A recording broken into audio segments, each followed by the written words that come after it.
Hey, welcome back. Whew. Been a long trip. I was gone for a long time, and I finally am going to get some videos back on the street.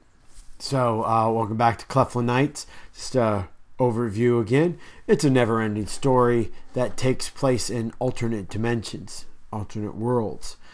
I hate disclaimers, but I want you to know that all the art used for these videos that I create are owned by the creators, and many of the characters are owned by their own companies and respectively, and we just use them for fun.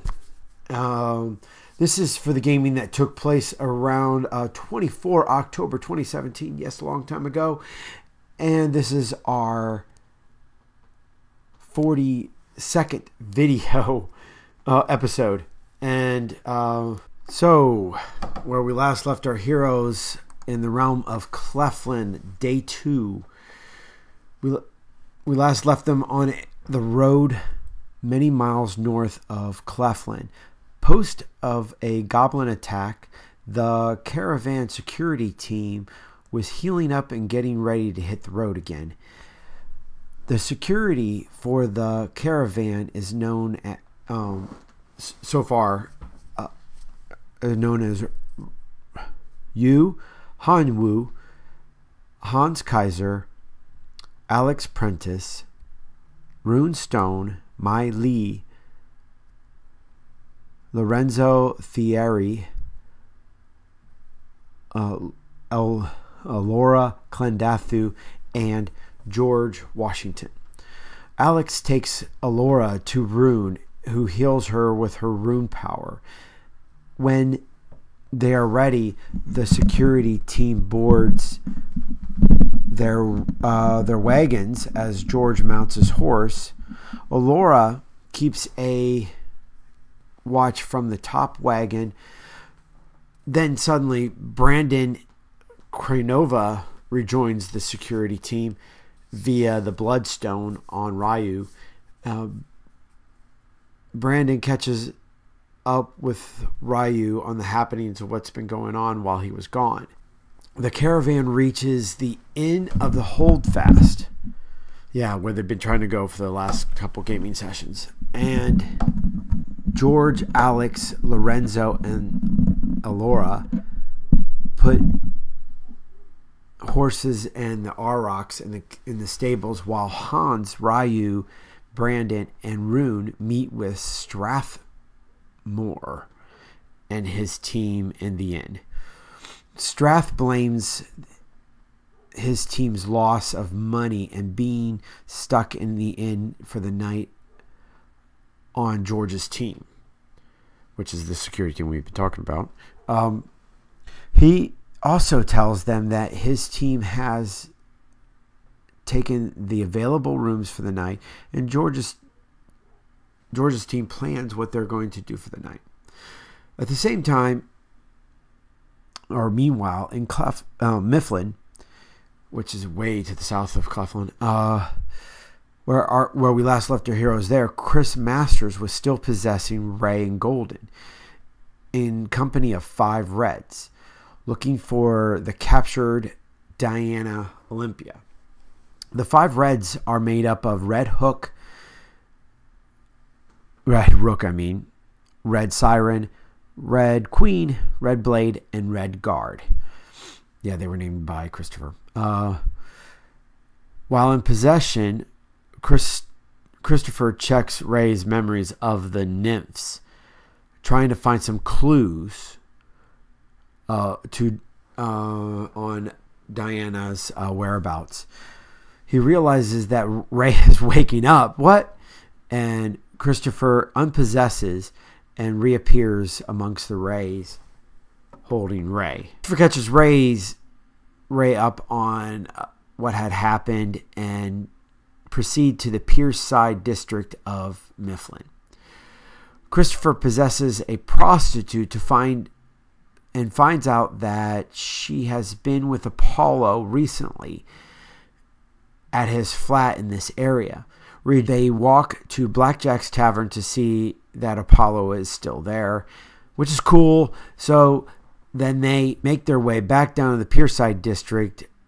Some drunken sailors verbally assault the group, and Ray and Christopher mount warnings back at them. Even one of the sailors throws a bottle at them, but Ray water blasts it quickly away, not wanting the Reds to slaughter the sailors.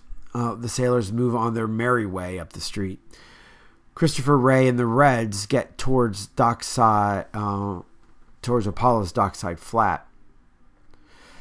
And also in 10.3, 30 May 1993, where we last left our heroes in Camp Verde, Arizona, while recruiting James Proudstar, the Earth Force tussled with the formerly known Serpent Society, now working with the government, on board the USS John C. Stennis.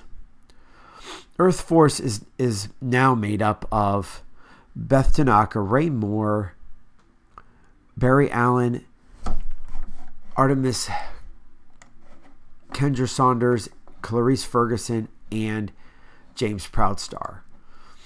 Serpent Society, or John C. Stennis's super team, is made up of Seth Volker, Blanche Szynski, Chloe Nefertiti, Tanya Seeley, Kraus Voorhees, and Borchelle Clemens. At the fall of the organization called Cobra and the recruitment of the Metas, the Society was contracted by the John C. Stennis as their part of their Meta division or Meta department on board. John and James had previously accepted to join the Meta ranks, but now they're a part of, or James is a part of, Earth Force. It made things complicated. Under orders not to force recruitment and going against his own personality, Claus tries to employ James to come with his brother, but James is too proud, of course, Proudstar. And John tackles Claus. Claus attacks James, and then Ray brings John to the Pele to be healed. And Barry goes and attacks the serpents. Chloe tries to affect Earth Force with her telepathy. And we go now to where we last left our heroes on the Caribbean island of Belladonico. Marcus Lord of Omega Dawn has just had Clark Kent healed and recruited him. Omega Dawn is made up of Marcus Lord, Jean Grey, Hal Jordan, Wanda Lenshaw, Aurora Monroe, Madison Jeffries, and Clark Kent. Marcus and Jean bring Clark aboard Noni, and they introduce him to the team. Clark is a little concerned that Aurora and Wanda are on the team, considering they were previously on Magneto's team that put him into a coma, quote unquote coma. And Marcus finds out soon that the Federation space station that he created, called Serenity, is drifting perilously close to Galactus's Taa II that is kind of sailing on its own in the Vega System. When they're leaving Earth and get into Earth's orbit, there is a battle between the USS Constellation and 3 Skrull ships. So Hal decides to stay behind to protect the Earthers. The Skrulls are here to defend 1,000 or more Skrulls on the planet. And Hal gets the hostilities to an end and the Skrulls to back out beyond the moon's orbit. Hal boards the USS Constitution and talks to the captain, Frank Castle, huh? Yeah, that's who it is. And the rest of the Omega Dawn continues to the Vega system. When they arrive, they get inside of Taa II. Madison Jeffries attempts to communicate with the ancient alien ship, with Wanda's boosting his abilities with her probability boosting. Yes. Yeah, sounds like I'm on a creaky ship, isn't it? And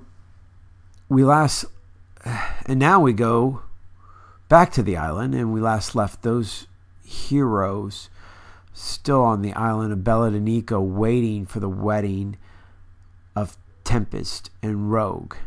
Frank last called his or has changed his school's name to, or calls his school, the Reno Bryce Institute, after the first member of Infinity to die. He was killed by Deadshot in the Mediterranean.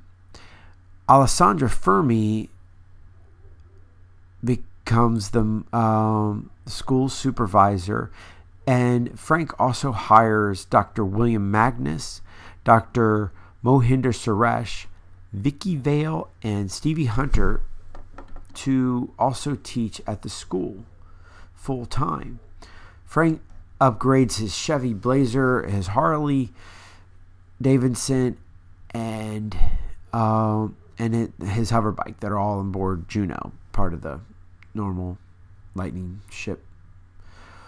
Lucinda Guthrie, Sam Guthrie's mother, is also hired to be on the staff. So that's this week, or that week, and I'm trying to get it uploaded as quickly as I can. So, team followers of the site, hopefully you'll see more episodes coming sooner, and bear with me. It's got a lot of makeup to do. So stay classy, San Diego. I mean, goodbye, Cleftlan Nighters, and we'll see you soon.